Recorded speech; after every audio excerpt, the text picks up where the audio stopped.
स्वागत है दोस्तों स्टडी फॉर यूपीएससी में। हम लोग इकोनॉमी में स्टडी कर रहे थे पब्लिक फाइनेंस और आज उसका पार्ट 14 है टोटल का। इसमें आज हम लोग देखेंगे पूंजीगत प्राप्तियाँ। हम लोगों ने राजस्व प्राप्तियाँ देख लिया था, अब हम लोग पूंजीगत प्राप्तियाँ देखेंगे यानी कि कैपिटल रेसिप्ट।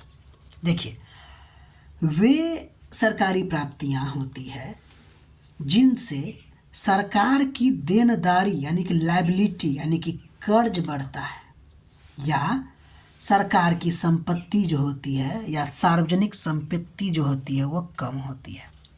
ठीक है, यानी ये नियमित आय तो नहीं ना होगी, क्योंकि जब हम कर्ज लेंगे तब हमको पैसा मिलेगा, नहीं तो संपत्ति बेचेंगे तब हमको पैसा मिलेगा। लेकिन रेवेन्यू रेसिप्ट में आपको बोले थे, रेवेन्यू रेसिप्ट में टैक्स आता है, फीस आता है, फाइन आता है, तो वो सब तो टैक्स तो लोग हमेशा देते रहते हैं, प्रत्यक्ष कर या अप्रत्यक्ष कर के रूप में। लेकिन पूंजीगत प्राप्तियां में नियमित आय नहीं होती और आमतौर पर विकासात्मक या पूंजीगत खर्चों के लिए उपयोग करते हैं। ठीक, इसका उदाहरण देखिएगा। पहला नंबर विनिवेश, वेरी वेरी इंपॉर्टेंट। डिसइन्वेस्टमेंट, ये क्या होता है? ये होता है सरकारी कंपनियों में से अपने हिस्सेदारी या शेयर को बिक्री कर देना, डिसइन्वेस्टमेंट होता है। ठीक, दूसरा ऋणों की वसूली, इसका एग्जाम्पल होगा रिकवरी ऑफ लोन। तीसरा उधार, उधार से भी हमको पैसा मिल सकता है, ऋणों की वसूली से भी मिल सकता है, डिसइन्वेस्टमेंट से भी पैसा मिलेगा सरकार को। मार्केट लोन, मार्केट से लोन ले सकते हैं, ट्रेजरी बिल जारी कर सकते हैं, ये सब देखेंगे क्या होता है। और विदेशी ऋण से भी पैसा आ सकता है। अन्य पूंजीगत प्राप्तियां में आएगी तो भविष्य निधि में जो जमा होती है वो भी होता है, राष्ट्रीय बचत जो होता है, किसान विकास पत्र होता है, सुकन्या समृद्धि योजना होती है। इस सब में जो पैसा जमा होगी वो भी सरकार यूज कर सकता है। लेकिन अगर ये सब यूज करेगा तो सरकार को तो देना पड़ेगा ना पैसा, क्योंकि वो लायबिलिटी है। यहाँ तक समझ गए? नोट बनाते रहिएगा। अब हम लोग आगे बढ़ते हैं, यानी कि पूंजीगत प्राप्तियां क्या है?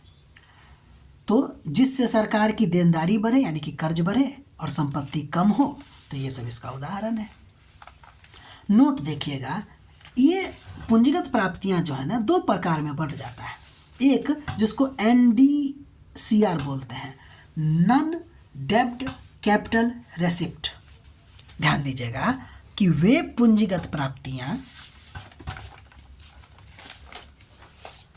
जिनसे सरकार की देनदारी नहीं बढ़ती है, इनको पैसा तो मिल जाता है लेकिन देनदारी नहीं बढ़ती है, बल्कि संपत्तियों का रूपांतरण या ऋण की वसूली से पैसा मिलता है।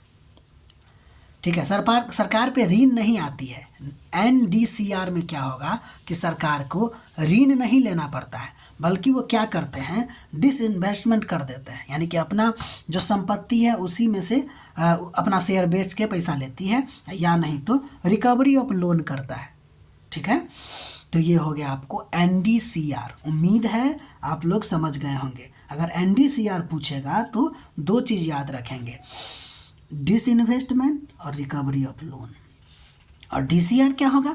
तो डेब्ट क्रिएटिंग कैपिटल रिसिप्ट, वे कैपिटल रिसिप्ट जो आपको भविष्य में कर्ज को बढ़ाता है। तो इस दोनों को छोड़ के बाकी जो है वो कर्ज है। जैसे देखिए, इसमें आपको कैपिटल रिसिप्ट में दो था, एक विनिवेश था, एक ऋणों की वसूली था, तो ये दोनों तो आपको NDCR में चला गया।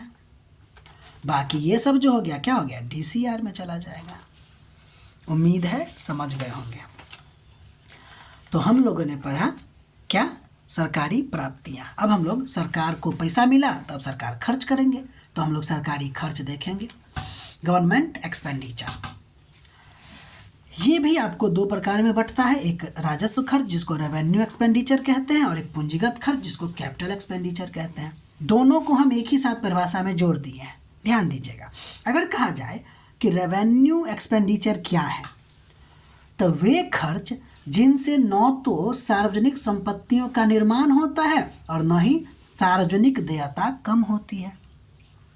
यानी दैनिक खर्च सब जो होगा, क्या उससे कोई रेलवे या मेट्रो का परियोजना बनेगा थोड़े ही, या फिर ऋण सरकार जो ऋण लिए हैं वो खत्म थोड़ी होगा। तो राजस्व खर्च वो होंगे जिनसे आपको सार्वजनिक संपत्तियां भी निर्माण नहीं होती और सार्वजनिक देयता यानी कि लोन भी खत्म नहीं होता। जबकि पूंजीगत खर्च वे होती है जिनसे संपत्ति का भी निर्माण होता है और सार्वजनिक देयता भी कम होती है। ये परिभाषा लिख लीजिएगा जो बोले हैं। बस इसमें न तो करना है इसमें, यानी कि इसमें न तो सार्वजनिक संपत्तियों का निर्माण होता है, न ही सार्वजनिक देयता कम होती है। जबकि इसमें लिखेंगे वैसी खर्च जिसमें सार्वजनिक संपत्तियों का निर्माण होता है और सार्वजनिक देयता कम होती है, तो पूंजीगत खर्च हो जाएगा।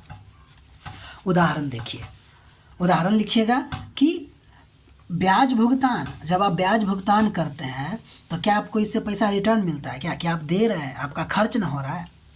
वेतन और पेंशन जो देते हैं इससे कोई परिसंपत्ति का निर्माण होता है क्या? बिल्कुल नहीं होता है। ब्याज भुगतान से कोई परिसंपत्ति, कोई मेट्रो बनाते हैं क्या? बिल्कुल नहीं बनाते हैं। अनुदान किसी को दे दिए, ये पैसा सब वापस थोड़ी हमको मिलेगा। लेकिन अगर आप मेट्रो बना देते हैं तो उससे सरकार जो पैसा लगाएगी वो धीरे धीरे पब्लिक उस पर यूज करेगी, तो पैसा देगी तो वापस आएगा हमारे पास। लेकिन अनुदान में ऐसा कुछ नहीं है, सब्सिडी में ऐसा कुछ नहीं है, किसान की ऋण माफी करेंगे तो भी कुछ नहीं होगा। ये पैसा खर्च ही तो है, लेकिन मिलता कुछ नहीं है। तो जिससे खर्च तो हो लेकिन मिले कुछ नहीं, राजस्व खर्च।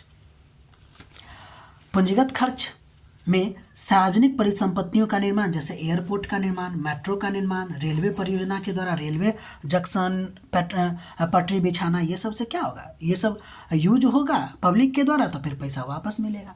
ऋणों का पुनर्भुगतान, रीपेमेंट ऑफ लोन, और विदेशी सरकारों या राज्य सरकारों या सार्वजनिक उपक्रमों को ऋण दीजिएगा तो ये भी आपको ब्याज वाज देगा और फिर वापस पैसा भी तो पूरा देगा। तो वो क्या हो जाएगा? आपको पूंजीगत खर्च होगा। उम्मीद है समझ गए होंगे। अब तीसरा फैक्ट पढ़ते हैं हम लोग, सरकारी घाटे यानी कि गवर्नमेंट डेसिप्ट। अब घाटा क्या होता है? आप जितना कमाते हैं उससे ज़्यादा खर्च कर देंगे तो क्या हो जाएगा भाई?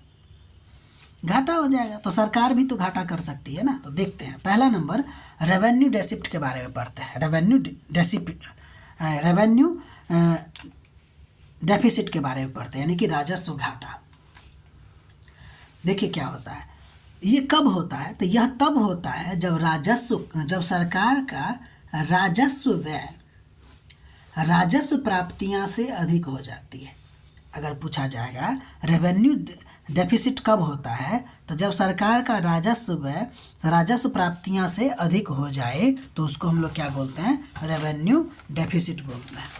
अगर फार्मूला के रूप में देखें तो राजस्व घाटा इक्वल टू राजस्व खर्च माइनस राजस्व प्राप्तियां। खर्च ज़्यादा कर लेते हैं, मिलता कम है। देखिए, राजस्व घाटा को हम लोग अच्छा नहीं माना जाता, यानी राजस्व घाटा को अच्छा नहीं माना जाता है। क्यों?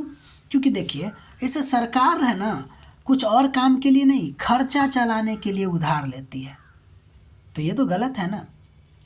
दूसरा कि भविष्य की पीढ़ियों पर बोझ बढ़ता है इससे, ठीक है। और पूंजी निर्माण भी इससे प्रभावित होती है। खर्चा अगर पूंजी निर्माण वाले चीज़ पे ना करके खर्चा पे ज़्यादा कर दीजिएगा, यानी कि वैसे जिससे आपको कुछ रिटर्न नहीं हो रहा है, तो पूंजी निर्माण कैसे हो पाएगा? नहीं ना हो पाएगा। यहाँ पे पैसा कम हो जाएगी, स्कूल, रोड, हॉस्पिटल इत्यादि का निर्माण नहीं होगा।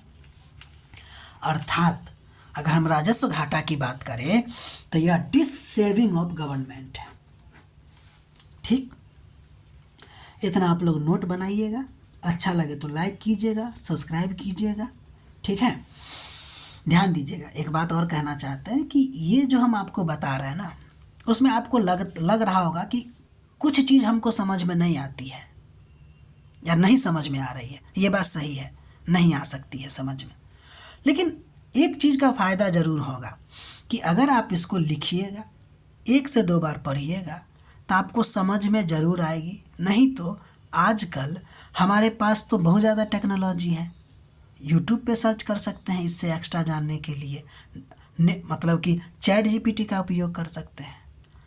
हमारा कहना सिर्फ इतना है कि जब ये आप पूरी तरह से, जो नया स्टूडेंट है उसकी बात कर रहे हैं, जब ये आप पूरी तरह से नोट बना लीजिएगा तो आपके पास एक परफेक्ट नोट होगा।